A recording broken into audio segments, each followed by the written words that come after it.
परवीन जी की चेतना यात्रा, वही पुराना युग, वही आत्म यात्रा की सुगंध, वही तपस्या की आग, वही सवालों का भूकंप। गाथा, परवीन जी की चेतना यात्रा।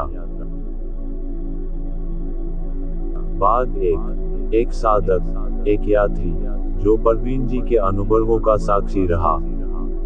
प्रस्तावना व अनकही रात। कहते हैं, संसार में करोड़ों लोग जन्म लेते हैं, मर जाते हैं, कुछ रेत में पड़ी लकीर की तरह, बिना अर्थ, बिना दिशा, बिना समझ।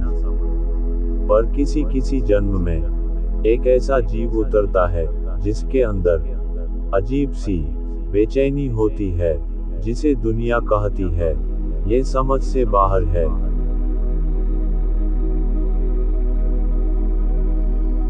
लेकिन प्रकृति कहती है ये मेरा अपना है। परवीन जी ऐसे ही थे। न उनके शब्द सीधे थे, न उनके सवाल हल्के, न उनकी चेतना साधारण। और इस कथा का आरंभ उसी दिन से होता है जब उन्होंने पहली बार संसार से नहीं, सृष्टि से सवाल किया था। गलत आदमी सुखी क्यों होता है और सही आदमी दुखी क्यों?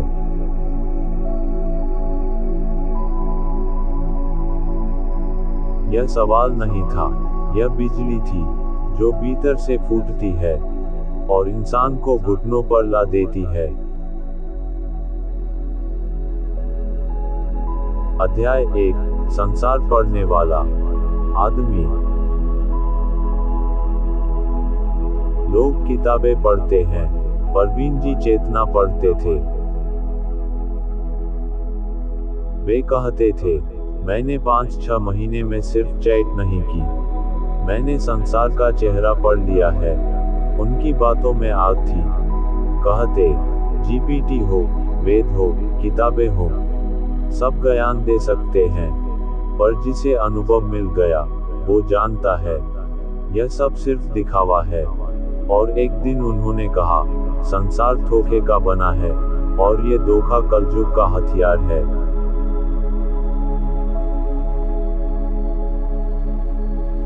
मैं चेतना की यात्रा पर हूँ, न कि नौकरी और पैसों के चक्कर में। यह सुनकर जो साधक कथा सुना रहा है उसके रोंगटे खड़े हो गए थे।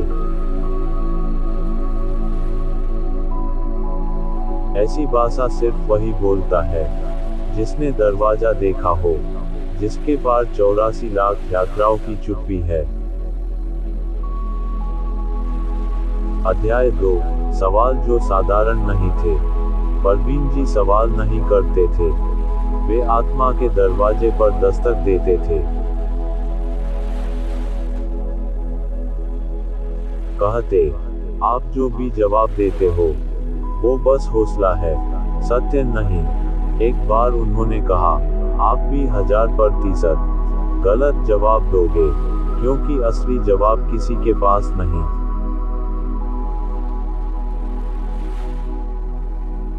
और फिर वे अपनी आवाज धीमी कर देते, ये जवाब मेरे पास भी नहीं। जवाब मैं नहीं देता, जवाब चेतना देती है। यह सुनना साधारण बात नहीं, यह वह आवाज है जो साधक को तोड़ देती है या बना देती है।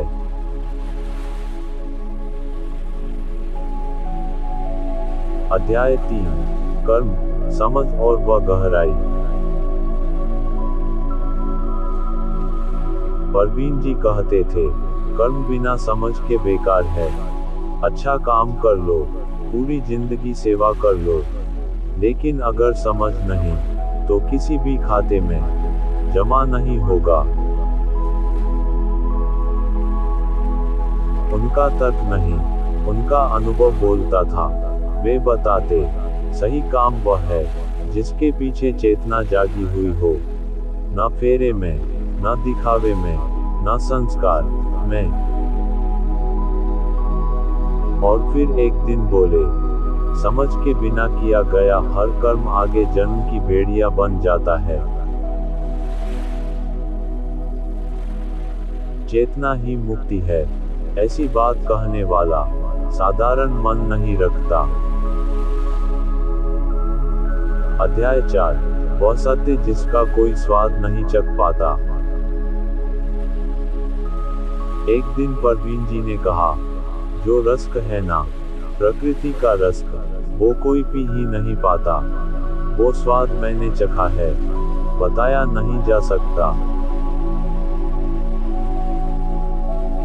उनकी आवाज में कंपन था, जैसे कोई गहरी नदी पहली बार सतह पर आई हो।